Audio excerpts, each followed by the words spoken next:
vì lý tưởng của Bác Hồ vĩ đại. Sẵn sàng. Sẵn sàng.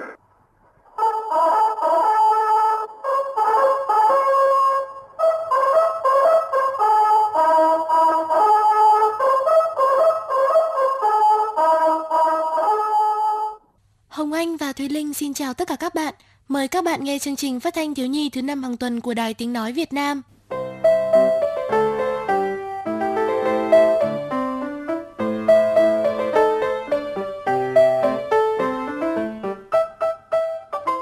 Các bạn thân mến, hè đến, nhiều bạn học sinh xin phép bố mẹ đến các nhà văn hóa, nhà thiếu nhi để đăng ký tham gia sinh hoạt những bộ môn văn hóa và năng khiếu mà mình yêu thích đấy. Với các bạn thiếu nhi tỉnh Quảng Ngãi cũng vậy. Đã từ lâu, nhà thiếu nhi tỉnh đã trở thành ngôi nhà chung của các bạn nhỏ nơi đây. Đến đây, các bạn không những được học tập, mà còn được vui chơi, giải trí, rèn luyện sức khỏe thông qua các câu lạc bộ, các bộ môn với nội dung và hình thức sinh hoạt vô cùng phong phú, hấp dẫn, giúp các bạn có một sức khỏe tốt và một tinh thần sảng khoái trước khi bước vào năm học mới. Bây giờ, chúng ta hãy theo chân phóng viên Minh Hằng về thăm nhà thiếu nhi tỉnh Quảng Ngãi để tìm hiểu về những hoạt động sôi nổi và bổ ích của các bạn ở nơi đây nhé. Nhà thiếu nhi tỉnh Quảng Ngãi là một trong 300 nhà thiếu nhi thuộc hệ thống các cung nhà thiếu nhi toàn quốc được thành lập ngày 9 tháng 11 năm 1995, đến nay đã gần 16 năm. Với chức năng là trung tâm giáo dục ngoài nhà trường, là nơi tổ chức các hoạt động vui chơi giải trí, văn hóa, văn nghệ, thể dục thể thao nhằm tạo môi trường cho các bạn thiếu nhi phát triển trí tuệ, năng khiếu. Đồng thời, được bồi dưỡng những nhận thức cơ bản về công tác đội thiếu niên tiên phong trên địa bàn tỉnh Quảng Ngãi. Ngay từ những ngày đầu, nhà thiếu nhi đã trải qua rất nhiều khó khăn cả về cơ sở vật chất lẫn đội ngũ cán bộ công nhân viên. Nhưng đến nay, sau hơn 15 năm phấn đấu kiên trì, các cô chú cán bộ, các thầy, cô giáo, cộng tác viên và các bạn thiếu nhi đã xây dựng nhà thiếu nhi tỉnh Quảng Ngãi từ một đơn vị đào tạo hoàn toàn mới mẻ, chưa có tên tuổi, trở thành một địa chỉ đáng tin cậy, có chất lượng cao, thu hút được đông đảo các bạn thiếu nhi trên địa bàn toàn tỉnh đến tham gia sinh hoạt và học tập tại đây. Tính đến nay, nhà thiếu nhi tỉnh Quảng Ngãi đã tổ chức dạy 652 lớp năng khiếu, gồm các bộ môn đàn organ, nhạc cụ dân tộc, thanh nhạc, hát dân ca, múa, thể dục nhịp điệu, tiếng Anh, tin học, hội họa, luyện chữ đẹp, kèn, võ thuật, bóng bàn, bơi lội, cờ vua, bóng đá và cả khiêu vũ. Mở 6 lớp tình thương dạy các môn vẽ, tiếng Anh, thanh nhạc cho 108 lượt trẻ em nghèo có hoàn cảnh đặc biệt khó khăn. Các bạn đã được miễn học phí và được cấp vở học, bút màu, giấy vẽ, dạy may, thêu tay miễn phí cho 30 bạn nhỏ mồ côi khó khăn.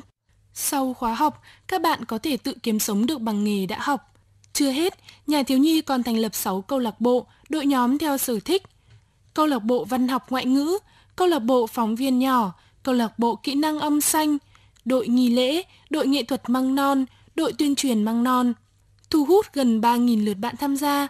Ngoài ra, nhà thiếu nhi tỉnh còn đã tổ chức 18 cuộc thi vẽ tranh cấp tỉnh với nhiều chủ đề: Quảng Ngãi thành phố tương lai của em, thiếu nhi vẽ về Bác Hồ, nhật ký bằng tranh, nước và cuộc sống trong mắt trẻ thơ, đôi mắt tuổi thơ, phòng chống trừng phạt thân thể và tinh thần trẻ em, hay Thăng Long Hà Nội của em.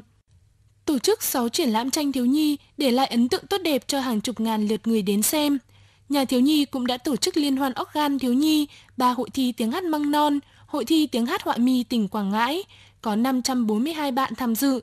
Kết quả, có 12 giải tập thể và 54 giải cá nhân. Cô Nguyễn Thị Ánh Dung, quyền giám đốc nhà thiếu nhi Quảng Ngãi, đã cho biết về những hoạt động trọng tâm của nhà thiếu nhi trong năm nay. Cô nói: Nhà thiếu nhi có rất nhiều hoạt động trong năm 2011. Ngay từ đầu năm, chúng tôi đã có những cái chương trình, kế hoạch cụ thể và chúng tôi hướng về cơ sở, nhất là những cái huyện miền núi, hải đảo, và các cái hoạt động trong dịp hè là hoạt động sôi nổi nhất.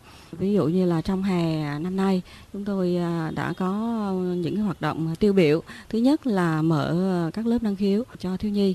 Thứ hai nữa là tổ chức cho các em tham gia các hoạt động cấp trung ương cũng như là cấp khu vực. Ví dụ như là năm nay các em tham gia Festival Ca Cung Nhà thiếu nhi toàn quốc tại Hà Nội, và chúng tôi cũng đang chuẩn bị để cho các em tập luyện và tham gia liên hoan các đội tuyên truyền mầm non xuất sắc tại Đắk Lắk vào tháng 8 sắp tới. Đồng thời chúng tôi cũng tổ chức nhiều cái hoạt động về văn hóa, văn nghệ, thể dục thể thao, tạo sân chơi lành mạnh, bổ ích cho các em. Đồng thời hướng dẫn cho các em tham gia các cái hoạt động xã hội từ thiện, tổ chức những đêm biểu diễn văn nghệ tại các huyện miền núi và gây quỹ ủng hộ cho học sinh nghèo. Với những hoạt động phong phú, hấp dẫn và bổ ích, Nhà thiếu nhi tỉnh Quảng Ngãi đã thu hút số lượng lớn thiếu nhi đến tham gia sinh hoạt. Thông qua các lớp năng khiếu đã tuyển chọn được những học sinh xuất sắc, bổ sung vào các đội tuyển, đội chuyên, câu lạc bộ của Nhà thiếu nhi tỉnh. Có nhiều bạn đã gắn bó với Nhà thiếu nhi từ khi còn chưa biết chữ. Sau những năm tháng sinh hoạt thì nơi đây đã trở thành mái nhà quen thuộc, không thể thiếu đối với các bạn. Bạn Nguyễn Ngọc Phương Trinh, lớp 5E trường tiểu học Nghĩa Lộ, chia sẻ.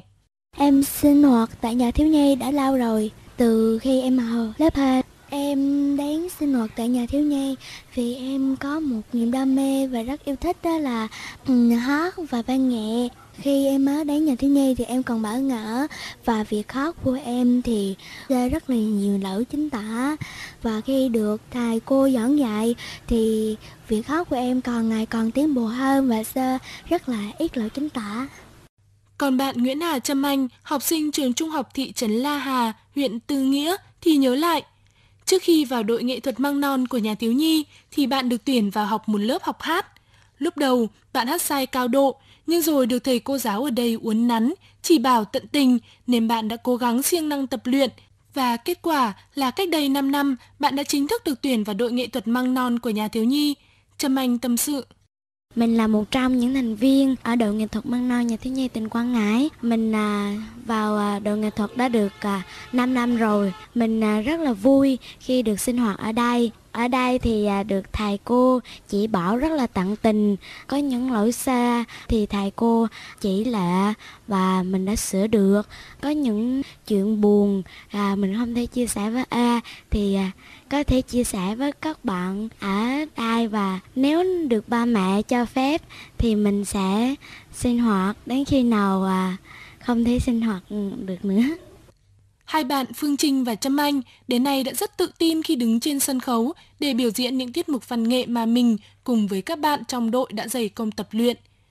Chính nơi đây đã giúp phát hiện và bồi dưỡng nhiều mầm non năng khiếu như Phương Trinh và Trâm Anh. Khi được hỏi nếu để nói tự hào về Nhà thiếu nhi thì cô sẽ nói điều gì?